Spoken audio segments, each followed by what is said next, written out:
Fala, meu amigo, minha amiga, seja muito bem-vindo a mais um editorial do nosso canal. Hoje, dia 2 de setembro, nosso primeiro editorial do dia, nosso café com política, né, pessoal? E o bicho tá pegando literalmente na CPI do INSS. Compensa a gente acompanhar o que tá rolando. Teve pancadaria, né? Duas mulheres quase saíram no braço. Uma senadora e uma deputada quase saíram na pancada. Teve gente saindo com ordem de prisão, e não foi uma não, um monte de gente com ordem de prisão saindo da CPI do INSS. Teve declaração de um advogado, né, de um perito, que, mirou gente do governo Lula, arrebentou com o pessoal do governo Lula. A relatoria caiu na mão do André Mendonça. O André Mendonça compartilhou os dados da investigação com a CPI do INSS. A situação não está nem um pouquinho fácil para o governo Lula, não.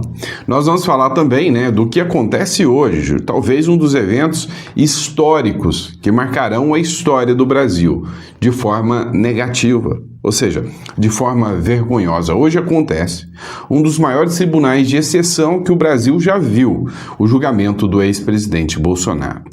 Teve um vídeo do Walter Maierovitch, do UOL, mas arrebentando o ministro Alexandre de Moraes e o Flávio Dino, dizendo que esse julgamento é um escárnio por ter essas duas figuras. Detalhe, o Maierovitch é ex-juiz, comentarista da UOL, de esquerda, falando que não tem como falar que esse julgamento é sério e que esse julgamento no futuro será anulado. A gente vai falar sobre isso. Também teve uma fala de um frei que deixou mas um monte de esquerdinha nervoso. E a gente vai mostrar para vocês do que se trata. Mas vamos mostrar que ele não falou nada de errado. Falou tudo certinho, do jeito que manda a boa e velha Bíblia, tá bom? Então, antes de mais nada, seja muito bem-vindo ao nosso editorial. É sempre um prazer e uma honra poder estar aqui com vocês, discutindo um pouquinho mais, batendo um papo sobre o que rola no Brasil e no mundo. E antes de mais nada, inscreva-se no canal, curta, compartilha. Se você busca informação com relevância, informação de verdade, sempre verificada a informação, tá? Então, não tem nenhuma informação que eu não busque, não seja de fonte oficial, não esteja realmente confirmada. Igual ontem, a gente trouxe a notícia sobre a questão, né, do filho do Lewandowski. Depois que o Metrópolis fez a averiguação, buscou, confirmou, e a gente traz a notícia para você. Mas já estava circulando antes essa notícia. Só depois que eu verifico é que eu trago. Então, aqui, graças a Deus, não tem ninguém querendo dar o furo. Se é que você me entende. Eu não estou preocupado em dar a primeira notícia. Eu vou ter que dar Não, eu quero trazer a notícia certa para você, tá bom? E eu sei que você deu uma risadinha sem vergonha aí. Você entendeu o trocadilho. Mas brincadeira à parte, vamos entender o que está rolando, né, na CPI do INSS, que está deixando o governo Lula maluco, desesperado. Primeira matéria que eu vou trazer para vocês foi uma publicação do deputado Coronel Crisóstomo, tá? Ele publicou o seguinte no Instagram, o advogado e perito Dr. Eli Cogem, na oitiva da CPMI do roubo dos aposentados, responsável pela análise, disse e afirmou que o esquema se iniciou em 2023. Quem que era o presidente em 2023? Você sabe. Vamos lá, peraí que falhou, não veio a matéria aqui não. A primeira notícia crime que eu ingressei foi em 2023, abril de 2023. Infelizmente, creio que ele foi no governo Lula, né? Mas de qualquer forma, veja, o fato é que ali começou. Eu comecei a investigar em 20 de dezembro de 2022, não é isso? Veja, pessoal, nós temos casos lá complexos, que demoram 1 ano, 2 anos. Esse demorou 3 meses, pessoal. 3 meses, e eu já tinha a materialidade, a autoria, já tinha o Careca, já tinha o departamento, tudo todos eles classificados. E ninguém se atrevia a investigar ou tocar para frente. A primeira notícia crime que eu... Você entende que ele fala aqui que teve uma conivência? Eu vou mudar a luz aqui. Teve a conivência porque ninguém queria investigar. Era tão óbvio, que era só... Levou 3 meses para colher todas as provas e ninguém queria investigar. Dá uma olhada, o Marcel Van Hatten, né, falou, ó, urgente, prisão preventiva do careca do INSS e de outros suspeitos de roubar aposentados acaba de ser pedida pelo relator. O relator era para ser o Renan Calheiros, com o Omar Aziz como presidente. Seria uma vitória para o governo Lula. Como o relator hoje é imparcial e o presidente do INSS também, da CPI do INSS, meu amigo, segunda semana já saiu com ordem de 21 preso. Ficou bom o negócio. Urgente, acaba aqui na CPI, que está no intervalo agora, de ser pedida pelo relator, e vai ser votado, né, Adriano, pela comissão, o pedido, né, de pedir a prisão preventiva do careca do INSS e vários outros envolvidos nesse rolo absurdo. Ninguém está preso, mas aqui a CPI já tomou a primeira atitude realmente de punir essas pessoas e preventivamente evitar, inclusive, que elas possam cometer mais crimes. Realmente é uma pouca vergonha, uma vez que a gente vê tanta gente que não fez quase nada, então usou um batonzinho presa e tudo mais. Exato. E esse bando de bandido que desviou bilhões, essa corja, essa escória, esse bando de escória humana, é o que a gente chama aqui, soltos. Então o relator Alfredo Gaspar, de uma maneira muito perspicaz, pediu preventiva de um monte de operador, de um monte de gente que perpetuou esse esquema que vem há muitos anos e quer todos na cadeia, né? Exatamente, pelo amor de Deus. Exatamente, Adriana. Parabéns pelo teu trabalho aqui. E a bancada novo tá toda aqui, ó. No intervalo tá aqui o Luiz Lima junto, a Adriana e o senador Girão. Vai lá, Luiz. Marcelo, um orgulho. E o Partido Novo, a assessoria da Adriana, da deputada Adriana, junto com a assessoria do Partido Novo, fez aqui um quadro maravilhoso, usado até pelo relator Alfredo Gaspar, e que levou a ter perguntas e questionamentos muito inteligentes e que foram apontados pelo advogado Eli Cohen, que levou o pedido de prisão feito pelo relator. É um momento histórico, é uma CPMI que tem um relator que domina toda, que tem toda a habilidade para isso, e a CPMI não vai acabar em pizza, não. A pizza está indo muito para longe. Não, começou, parabéns, Marcelo. Marcelo. Bem, estamos em cima aqui e deve até meia-noite hoje. Rapidão, Girão, porque vai abrir os trabalhos aqui, ó. Muitos personagens se repetindo de escândalos do passado. Lembra do Mensalão? Mensalão, lembra quem? PMG, o PicPay, que é da JBS, e esse recente transação que teve aí do Banco Master. Tem muita coisa para puxar o fio da meada e nós vamos trabalhar. Hoje não tem hora para sair, né, Marcelo? Não tem hora pra Eu acho que é 1h30, 2 horas da manhã. Eu sou perguntar, então só eu já vou esperar no mínimo 3 horas para chegar da vez, mas vou ficar aqui Até o final. Vou pedir agora, inclusive, para preventiva ser votada logo, mas como eu não fugir daqui não, viu? E vamos pedir também para bloquear bens, inclusive no exterior. Exatamente. Negócio de offshore, já estamos pedindo aqui a nossa assessoria. Exatamente. Contamos com vocês. Vamos lá, Girão. Parabéns. Vou encerrar a live aqui. Tá aí, ó. Adriana, nosso relator lá, Alfredo Gaspar, diligente, esperando para recomeçar a reunião aqui da CPI nessa segunda-feira, aqui em Brasília, no Senado da República. E vamos retomar os trabalhos agora, mas já lembrando, foi pedida prisão preventiva dos principais cabeças, inclusive o careca do INSS, pelo relator Alfredo Gaspar, e será votado. Vamos lá, pessoal. Então, teve o pedido de prisão, né, que seria votado, e voilá, votação unânime. Todo mundo votou pela prisão.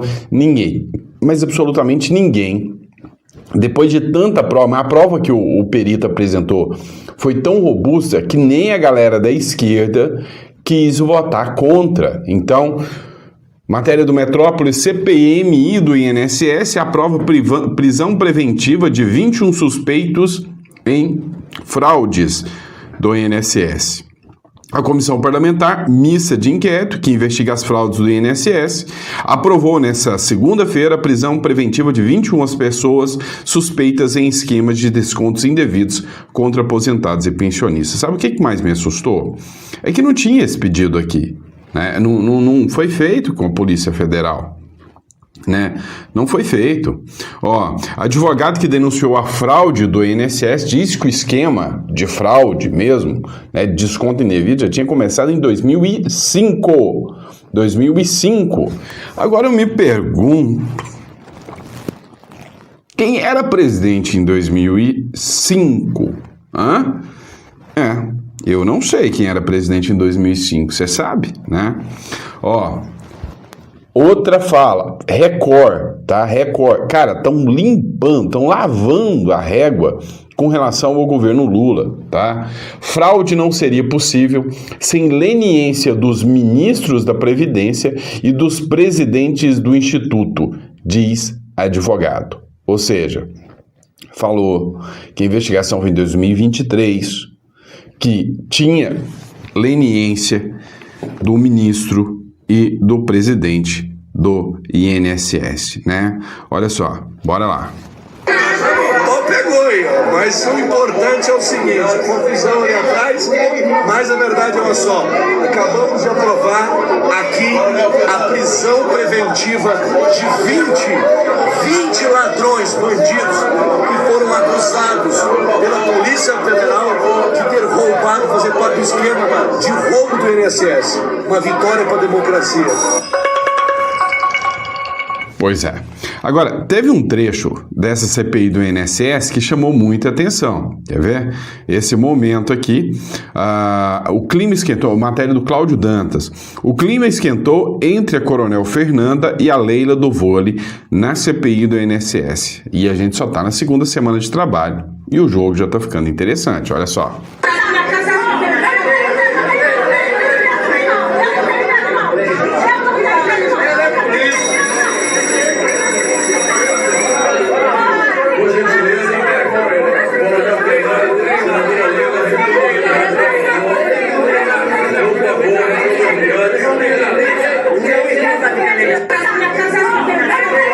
É para ver de novo.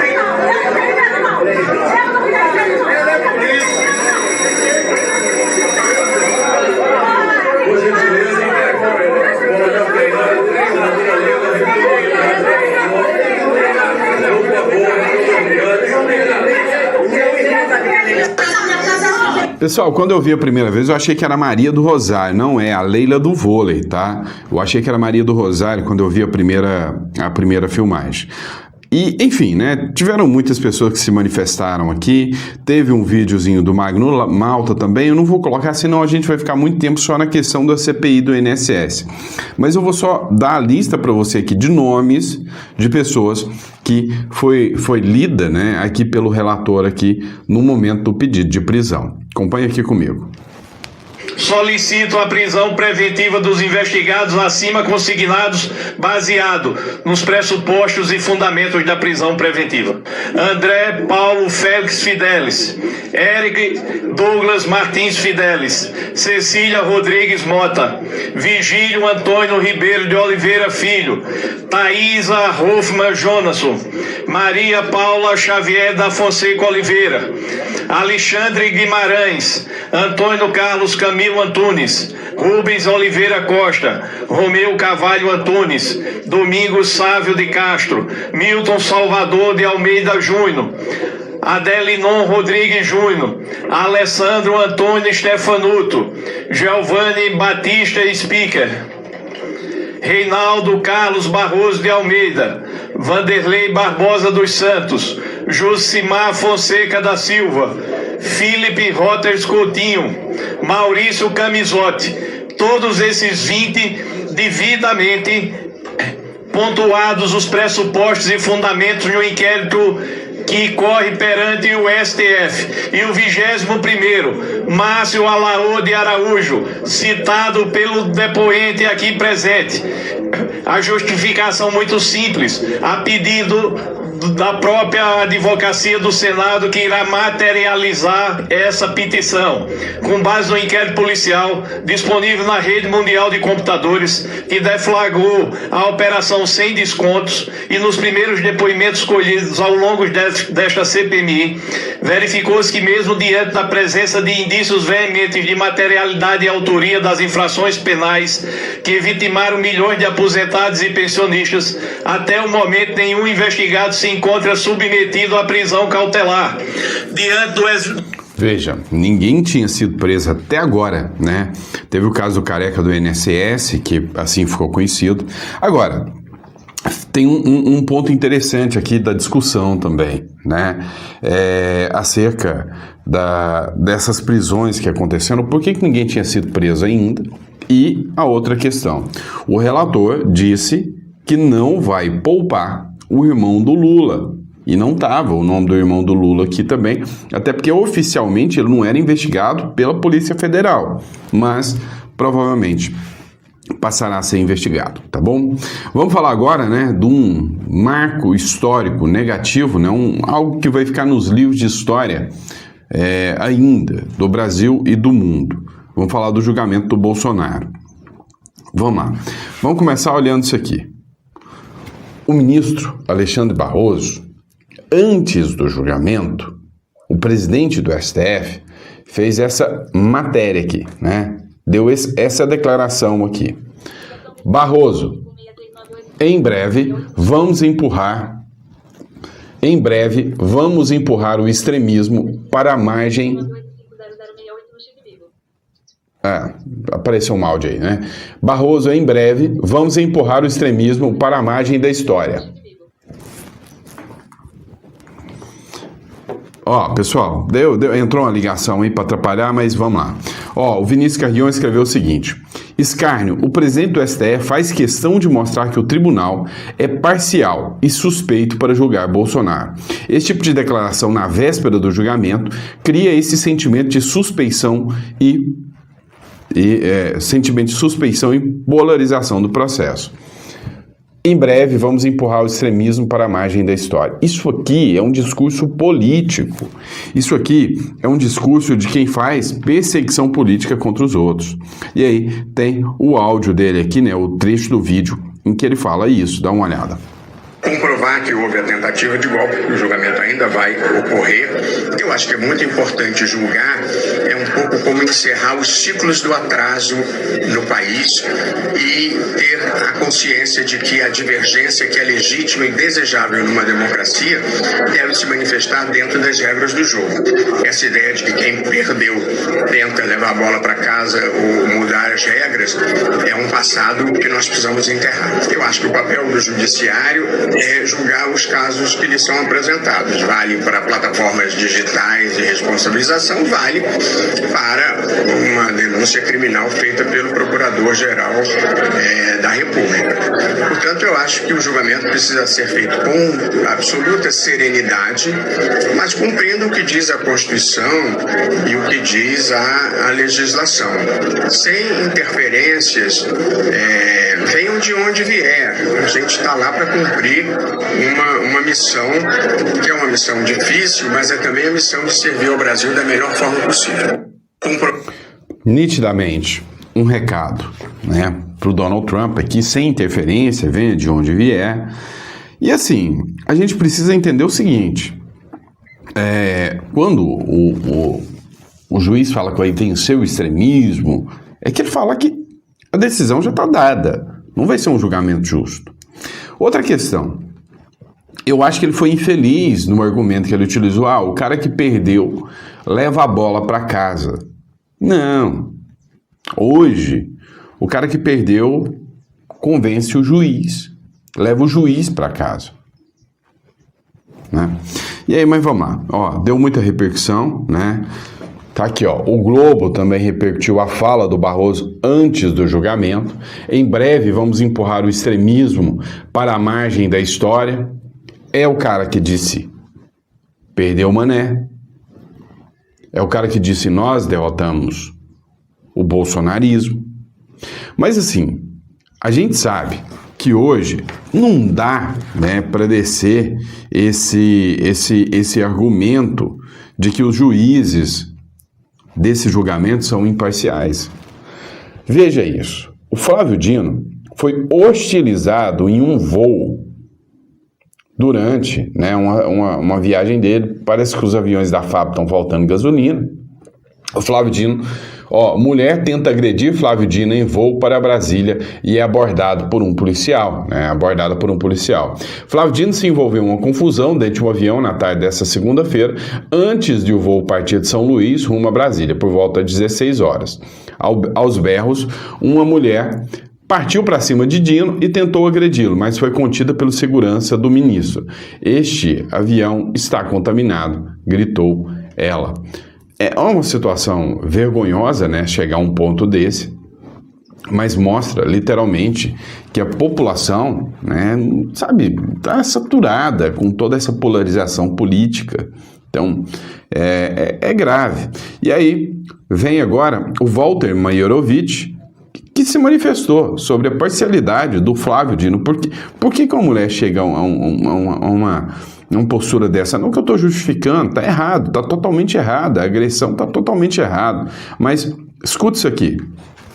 Faz sentido o que diz André Mendonça de que Moraes deveria estar impedido? A suspeição e o impedimento do Flávio Dino e do Alexandre de Moraes são impedimentos grandes, onde todos da sociedade percebem. A nossa Constituição fala que o sistema é acusatório, que o juiz é neutro, que não pode participar de ações acusatórias, não pode ser juiz de instrução. Isso está repetido na exposição de motivos do Código de Processo Penal, que é uma fonte de interpretação doutrinária. Quer dizer, não pode. O Alexandre de Moraes decretou prisões preventivas, determinou buscas e apreensões de passaporte, e se envolveu na questão acusatória. Não dá para dizer que o Flávio Dino, juiz de carreira, entrou com uma ação penal, foi, portanto, por inimizade, porque se sentiu ofendido na sua honra. Tá lá, olha, propôs ação penal contra um inimigo, que acusou, virou inimigo. Não quer dizer que não é mais do que isso. Como o ministro da Justiça falou em golpismo, apontou Bolsonaro, mas agora ele pode julgar, já prejulgou. O Supremo se fechou corporativamente. A questão não passou a não ser mais técnica, passou a ser de política judiciária. E como ele tem a última palavra, só vai restar a história mostrar o óbvio. Julgar por 2 ministros impedidos, e por uma turma e não por um tribunal pleno. Tecnicamente, o Supremo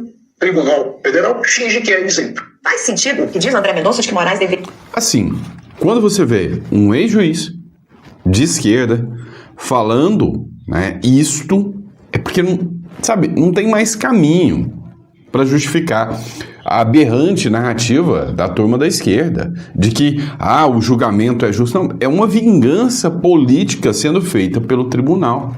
Não é o perdedor levar a bola para casa, é pelo contrário. A gente vê que o perdedor estava contra o juiz e o juiz estava contra o perdedor. E aí, não é bola para dentro de casa, é falta cravada pelo juiz, não é? Pois é. O Onyx Lorenzoni fez um vídeo. Na terça-feira, 2 de setembro, o mundo assistirá a um dos capítulos mais vergonhosos da história do Brasil. O falso julgamento do presidente Jair Bolsonaro. Mas não se engane, não é Jair Bolsonaro que estará no banco dos réus. É a nossa democracia. Atenção, no banco dos réus estará a democracia brasileira. Um julgamento de exceção, montado com um único objetivo: humilhar, prender e tirar das eleições o maior líder político da América Latina, escolhido pelo povo brasileiro. Eles o acusam de um golpe que nunca existiu. Um golpe sem armas, sem violência, sem tomada do poder. A acusação é uma piada, uma desculpa esfarrapada. Eu acompanho o presidente Jair Bolsonaro desde o início de 2017. E a verdade é que o crime de Bolsonaro foi outro. O crime de Bolsonaro foi ousar desafiar o sistema, foi governar e servir o povo brasileiro, e não, para os donos do poder. Além disso, ele é o único homem hoje capaz de derrotá-los. Eles sabem disso, e é por isso que se uniram. A velha política, a mídia cúmplice e um judiciário ativista, todos juntos, na maior perseguição política que esse país já viu. O verdadeiro golpe não foi em 8 de janeiro. O verdadeiro golpe acontece na terça, 2 de setembro, à luz do dia, quando eles tentarão usar a caneta para rasgar a Constituição, prender um inocente e caçar seus direitos políticos. O objetivo não é fazer justiça. O objetivo é prender Bolsonaro e tirá-lo das eleições de 2026. É o pânico que eles têm de enfrentar o povo nas urnas. Eles não querem julgar um crime. Eles querem executar uma vingança e garantir a continuidade do projeto de poder que está aí, infelicitando o Brasil. Mas o mundo inteiro está assistindo atento a tudo isso. Sou Onyx Lorenzoni, não vou me calar diante desta farsa. O verdadeiro golpe... Vamos lá, pessoal. A gente precisa entender alguns pontos, tá? Acerca, né, do que está acontecendo nessa votação, eles falam que estão defendendo a democracia. Querem defender a democracia? Deixa o povo votar. Deixa a democracia escolher se eles mandam o Bolsonaro para o mundo do esquecimento ou se eles mostram que ele é um perseguido político. Ele não tem a mídia do lado dele, ele não tem a máquina do lado dele, ele não tem um sistema do lado dele, ele não tem nada além do povo. Então, deixa eu votar. E se o povo escolher, aí sim é democracia. Não é tirando um cara do pleito eleitoral que se faz democracia. Para mim é só uma vergonha tudo que está acontecendo, tá bom? Vamos lá, pessoal, última matéria que eu quero falar com vocês. Ó, ao lado do Frei Gilson, bispo faz oração anticomunismo em evento no DF e choca muitos esquerdistas. O bispo Dom Adair José Guimarães militou contra o comunismo em evento realizado no Estádio Nacional Mané Garrincha, em Brasília. Deixou a turma comunistinha pistola. Se brincavam até mandar prender o padre, né? Bem no estilo Nicarágua. Dá uma olhada aqui. Pela intercessão de Nossa Senhora Aparecida, venha sobre vós a bênção que nos impede de ter fome, guerra, doença e o comunismo. Em nome do Pai, do Filho e do Espírito Santo. Amém.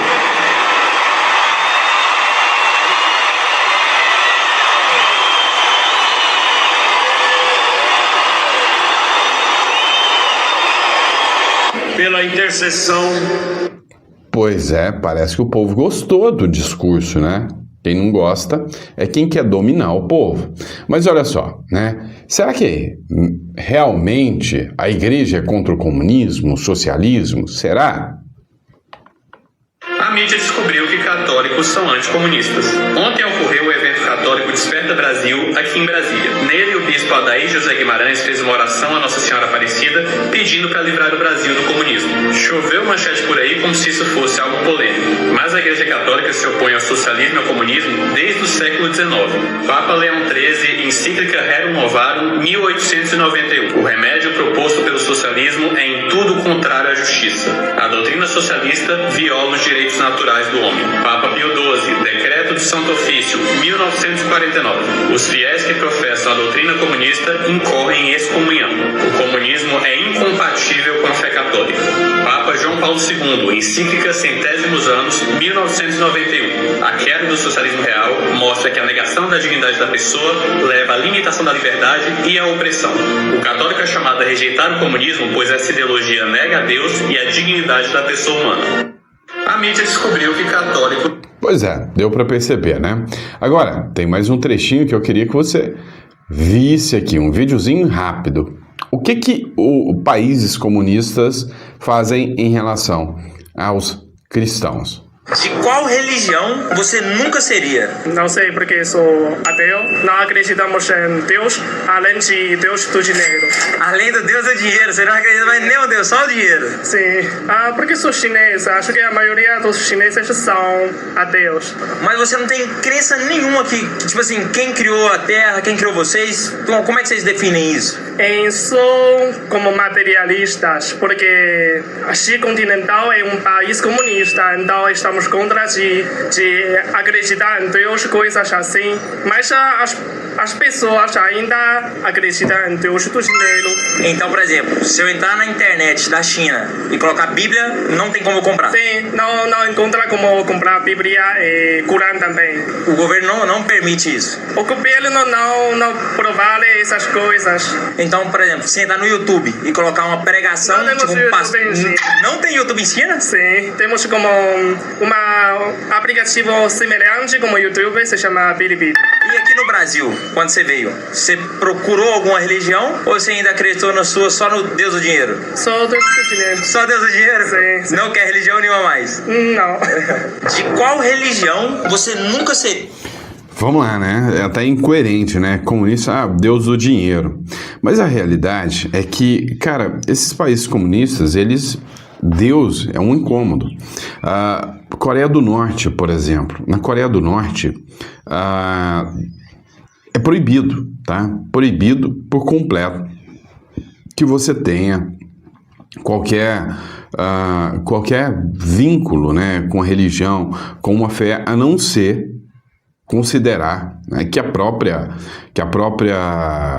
família Kim Jong-un lá, né, Jong-un, seja a religião deles. Então, eles fazem cultos de adoração lá na Coreia do Norte. É assim que esses países comunistas agem, entenderam? Então, assim, não é à toa que hoje os cristãos são atacados, não é à toa que o Frei Gilson foi atacado, não é à toa que hoje você vê figuras religiosas, né, em inquéritos aí. É assim que funciona a regra do jogo. E ao que depender deles, será assim, tá? Será assim. Tá bom? E é isso, pessoal. Muito obrigado pela confiança, pela credibilidade. Espero que vocês tenham gostado do nosso conteúdo. E a gente volta meio-dia com mais conteúdo para vocês, tá bom? Grande abraço. Lembrando a você, né, que nos acompanha aqui no editorial, entre em contato, tá aqui na descrição ou no telefone que a gente vai deixar aqui para vocês.